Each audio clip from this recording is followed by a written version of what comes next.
আসসালামু আলাইকুম রহমতুল্লাহ বারাকাতুহু। আমরা মদিনা শরীফে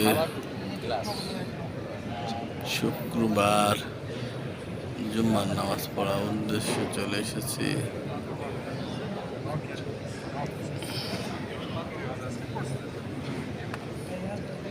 এখনো নামাজ আজান দেয়নি,